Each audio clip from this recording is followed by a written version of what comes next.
Hello বন্ধুরা, আজ আপনাদের কাছে সর্ষে দিয়ে কই মাছের ঝোল রেসিপি নিয়ে এসেছি। তার জন্য বাজার থেকে বড় বড় কই এনেছে। কলকাতা শহর বা বড় বড় শহরের মতন এখানে কই মাছ বা এগুলো কেটে দেয় না, তাই মা কাটতে বসেছে। দেখুন, ছাই লাগিয়ে দিয়েছে আগে কই মাছে, তাহলে নড়তে পারে না। আর এবার মা দেখুন কেমন করে কাটছে। ছাই দিয়ে দিলে কই মাছ আর নড়াচড়া করতে পারবে না, কাঁটাও ফুটাতে পারবে না। এবারে মা কই মাছগুলো যেভাবে কাটছে দেখে নিন। আপনারা যদি কখনো এরকম হয় তাহলে ছাই দিয়ে ধরতে পারেন। অবশ্য শহরে ছাই পাবেন কোথায়, সেটাও একটা সমস্যা।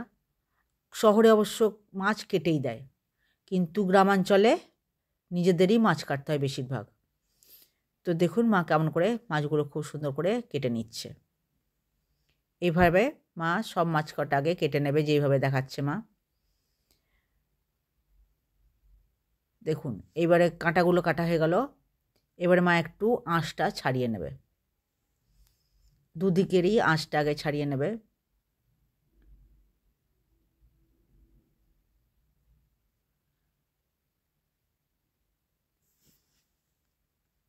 মা সব রকমই মাছ কাটতে এক্সপার্ট, বড় বড় কাতলা মাছও কেটে নিতে পারে। মা ছিপ দিয়ে বড় বড় মাছ ধরতে পারে পুকুর থেকে। এখন বয়স হয়ে গেছে, এখন ধরে না, কিন্তু আগে মা খুব মাছ ধরত। এবারে লেজার দিকটা কেটে নিল। এবার মা কানকোটা কাটবে। দেখুন, দেখতে পাচ্ছেন কেমন সুন্দর করে মা মাছটা কাটছে।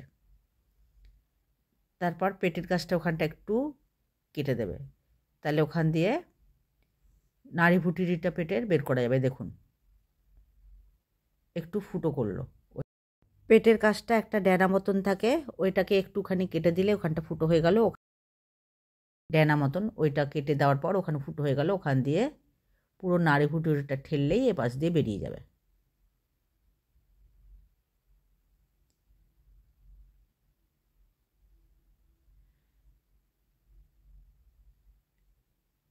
এই দেখুন সব নাড়ি ভুটুরিটা বেরিয়ে গেল।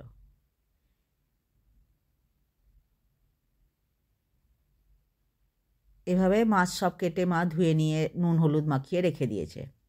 এবার 3 কোয়া রসুন নিয়ে নিয়েছে, আর হলুদ আর কালো সর্ষে সম পরিমাণ নিয়ে মা ওটা ধুয়ে নিচ্ছে, ভালো করে ধুয়ে ছেঁকে নিচ্ছে, কারণ অনেক ময়লা থাকে। এবারে মা সর্ষেটাকে বেটে নেবে। মাছ মা নুন হলুদ মাখিয়ে দিয়েছে, ওটা আর দেখায়নি। এবারে সর্ষেটা পিষে নেবে।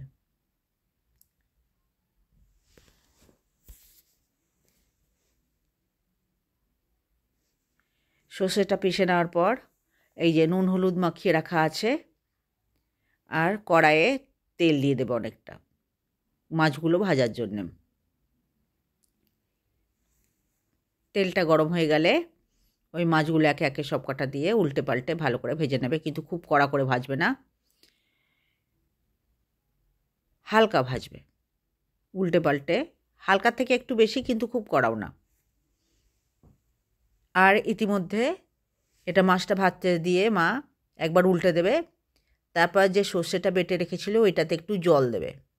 জল দিয়ে উপর থেকে ছেঁকে যে বাটিতে পেঁয়াজ কেটে রেখেছে দুটো পাতলা ছোটো সাইজের পেঁয়াজ পাতলা পাতলা করে, ওতে ছেঁকে সর্ষেটা দেবে। খোসাটা দেবে না সর্ষের, কারণ খোসা খেলে পেটে ব্যথা করে। আপনারা সর্ষের সাথে একটু পোস্ত পিষে দিতে পারেন, কিন্তু আজকে আমি শুধু সর্ষে দিয়ে কই মাছ রাঁধা দেখাবো। আর কিছুটা লঙ্কাও পিষে নিতে পারেন, কিছুটা লঙ্কা পিষে নেবেন সর্ষের সাথে, যেমন ঝাল খান সেই হিসাবে। আমি মনে করি এটাতে গুঁড়ো লঙ্কা না দিয়ে কাঁচা লঙ্কা দিয়ে রান্না করলে বেশি টেস্ট পাবেন। মাছ ভাজছে আর ওদিকে সর্ষেটাকেও ছেঁকে রেখেছে। এই দেখুন ছেঁকে নিয়েছে, খোসাগুলো ফেলে দিয়েছে, কটা লঙ্কা দিয়ে দিয়েছি এতে, মা দিয়েছে। এবার এটা ঢেলে দিলেতে আর একটু ওই বাটিটায় জল দিয়ে উপর থেকে জলটা দেবে, তলার খোসাটা ফেলে দেবে। এই দেখুন উপর থেকে ছেঁকে জলটা দিচ্ছে, তলারে দেখুন খোসা, ওটা মা ফেলে দেবে। এবার এতে পরিমাণ মতো নুন দিয়ে দেবে, আর হলুদ দিয়ে দেবে 1 চামচ ভরে, ছোটো চামচের 1 চামচ ভরে দেবে। এটা এবার মিশিয়ে দেবে ভালো করে। এই সময় আপনারা বাটা লঙ্কাটাও দিয়ে দেবেন। যখন রসুন আর সর্ষেটা বাটবেন তখন ওরই সাথে যেমন ঝাল খাবেন লঙ্কাটা বেটে নেবেন। এবার মা আর 1/2 চামচ মতন রসুন বাটা দিয়ে দেবে এবং এটা মিলিয়ে দেবে। আর উপর থেকে একটু 3 পলা মতন কাঁচা সর্ষের তেল দিয়ে দেবে। তারপর ভালো করে মিলিয়ে টিলিয়ে ঢাকনা দিয়ে ঢেকে দেবে। একটু জলও দেবে আর ঢাকনা দিয়ে ঢেকে দেবে। 3 পলা তেল দিল, আর একটু জল দেবে, আর 7 থেকে 8 মিনিট মতন সেদ্ধ করবে, কারণ এটা খুব বড় মাছ, পাকা মাছ, একটু বেশি করে সেদ্ধ করতে হবে। ঢাকনা দিয়ে ঢেকে সেদ্ধ করবে। আপনাদের যদি আমার রেসিপি ভালো লাগে তাহলে লাইক শেয়ার সাবস্ক্রাইব করবেন, এবং আপনি যদি নতুন দেখছেন তাহলে লাইক শেয়ার সাবস্ক্রাইবের সাথে সাথে পাশে থাকা বেলটাও টিপে দেবেন। তাহলে আমি নতুন কোনো রেসিপি দিলে খুব সহজেই আপনার কাছে পৌঁছে যাবে। আর আপনার যদি আমার রেসিপি খুব ভালো লাগে তাহলে আপনার বন্ধুদেরও শেয়ার করবেন। আর আমার রেসিপি যদি আপনাদের ভালো লাগে তাহলে কমেন্ট করে নিশ্চয় করে জানাবেন কেমন লাগলো।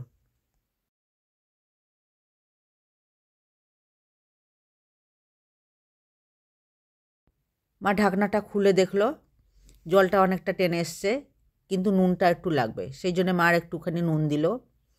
কিন্তু একবার কইগুলোতে খুন্তি গেড়ে গেড়ে দেখে নিল যে সেদ্ধ হয়েছে কি না। হ্যাঁ, সেদ্ধ হয়ে গেছে।